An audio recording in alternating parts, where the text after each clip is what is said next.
hope you're doing well. You'll see that I have my N95 particulate mask on today. That's because we're going to be mixing a slip from some reclaimed clay, so that's going to produce a fair bit of powder and dust, and I don't want to inhale that. So the tools and equipment I need are my N95 mask, my N95 particulate mask, a couple of safety features. We're going to talk about this.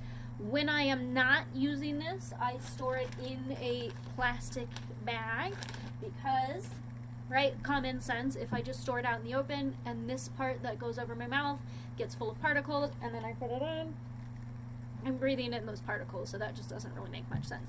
The other thing is you want to use the right kind of mask for what it is that you're trying to filter out. N95 particulates because this is dust, right? Another kind of mask that I use, although very infrequently, is for organic vapors, fumes. That is this one. Okay, you can see that instead of having these kind of like paper cartridges, this has these big plastic cartridges in here. I basically only use this when I'm doing lusters because those things, although they come out real pretty, ooh boy, that's some fumes. So again, store it in plastic because I want neither fumes nor particles getting breathed into my sweet, sweet lungs. The other tools and equipment that I'm going to have are a plastic bag full of dry clay. So when we make slip, most of us right at the beginning think, oh, it'll be so much easier if I mix my wet clay with water, right? Because it's already wet. That's in fact not the case. As when you think about it, when you squish wet clay in your hand, think about working water in there. That is a process. That's a task, right? Dry dust is just gonna suck up that water right away. That's a lovely noise. It's gonna suck up that water right away. It's gonna be a lot easier to mix. So dry clay to start with to make slip. So what do I put in my slip? I put in my clay body. It can be any clay body that you want. If you're working with a particular clay body and you want to add a slip to it, it can be nice to have same, because then your shrink rate, your fit, all of that between your clay body and your slip is going to be the same. Whereas if you're using, two different types of clays, you maybe might have some different shrink or fit issues, okay? But I usually like to make just a white slip, and it looks really nice on colored clay, so obviously they're different. If I am using a grogged clay to make a nice slip, just be aware there's going to be grog in there, so there's going to be some grit. There could be reasons why you want that, absolutely, but just decide that that's what you want before you do it. This is a porcelain, so it's going to be nice and white and obviously ungrogged. So what do I use? My dry clay and water. That special water, got it out of the hose today. Okay, nothing special. That's it. You may hear people refer to deflocculants when they're making slips, but I wouldn't worry about that at all. This isn't a casting slip, so it's not necessary. And I have never used a deflocculant, and it's fine. And if you don't know what a deflocculant is and you want to make a slip like this, don't worry about it. You can Google it, but clay and water is going to be good enough for you. This other plastic container that does have a lid on it, that's going to be for my final wet slip that I've mixed up. This is going to help me mix that slip and get it more easily together. If this is just a hand mixer, it's a great tool. I love it a lot. If you're using something like this for clay, it doesn't go back and forth between your kitchen and your studio. Once it has been used with the clay glazes, things like that, it needs to stay in the studio. It's not with clay really about an issue about toxins, but it's just not clean, and I wouldn't do it. With glazes, it might be an issue with toxins, so you definitely don't want to do that. Rolling pin, same. This doesn't go back and forth between my kitchen. This is my studio rolling pin. And a little sieve in case after I mix up my slip, if it's chunky, I can run it through the sieve and get out those chunks or smoosh out those chunks. I don't always use this. If you're doing slip trailing where you're running your slip through a finer point, you probably do want a sieve. I'm more of a, yeah, whatever plotter, so I just kind of tend to slap things on, and if it's good enough, it's good enough. But not a bad idea to have a sieve and sieve it if you want to. So I also have a wear board here, just because I want to protect this as my plaster wedging board, and plaster is kind of a soft, brittle thing, and I don't want to mess it up, and it's also hard to replace the plaster that's been poured and put in there. Whereas with this is a Harderbacker board, I'm not going to hurt it in the first place, and even if I did, it's a Harderbacker board. I'll go to Lowe's, I'll get more. I don't care.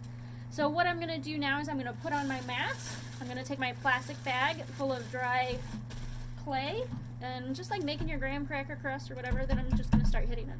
But since I'm doing it with a mask, you're not going to be able to hear me talk, so okay. Make sure it's on there. Good. Okay.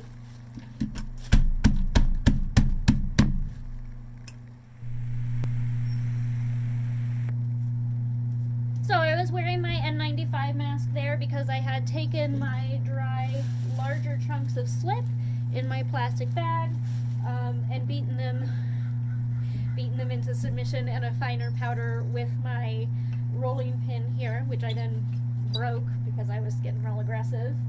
The finer the powder, the better. There are still some larger chunks in here, which is not ideal. I could sieve them through here. This is a rather fine mesh for that, so it works, but it's a pain in the butt, and I'm kind of lazy, so I'm just gonna go with my fairly fine powder with some larger chunks in there. You'll see that I have two containers here with my powdered clay in there. That is because sometimes you want a thicker slip. If you're gonna like slap it on the outside of a cup and do some nice texture with that, you probably want it to be a little thicker. So that means your water to clay ratio should be different. More clay, less water. In case you can figure that out. Sometimes you might want a thinner, looser slip. So again, clay ratio there is going to be more clay. More water, less clay. And so I'm just going to mix up two. One is just going to have more water than the other. Do I measure and say I want, so many grams of dry clay for so much water? No, I do not. I pretty much never measure. If you are a better, more precise person than me, you will, experiment, figure out the exact thickness of your slip that you like so that you can figure out the ratio of clay to water for whatever it is you're doing. That is probably the proper and best way to do it. I'm just not that person. I don't use a hydrometer when I mix my glazes. Oh my god, such a rebel. So anytime I'm working with the powders, until they become nice and wet, I do want to wear my N95 mask. Once I get the water in there and once they're wet, I'm not getting particles coming up at me, and so I don't need the mask at that point. So I'm just going to pour some water in them, but at first I'm going to have my mask on.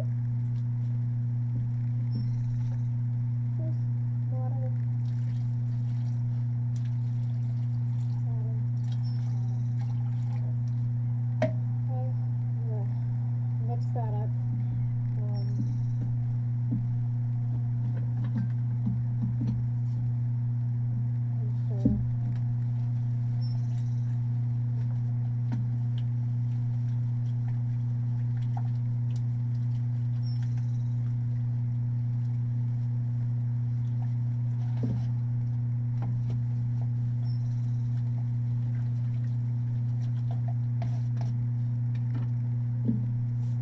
Now they're wet enough, I don't need to wear my N95 mask anymore.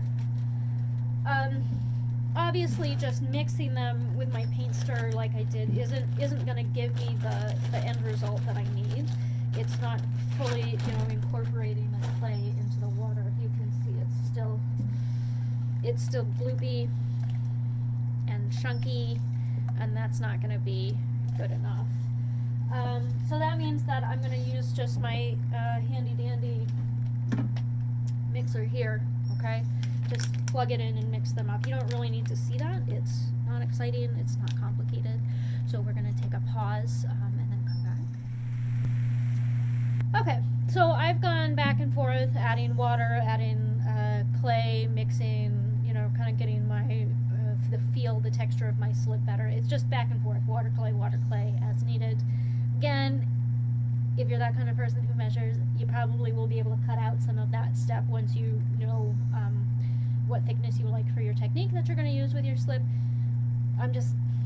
Hey, this is not who I am, guys. Sorry. The other thing that you'll notice is that if you let it set, like if you give it some hours or preferably even overnight to set, you might notice that it actually will thicken up kind of on its own. I think it's just sort of the way that the particles of the clay are interacting with the water. Kind of it takes a little bit of time to really get the way that it's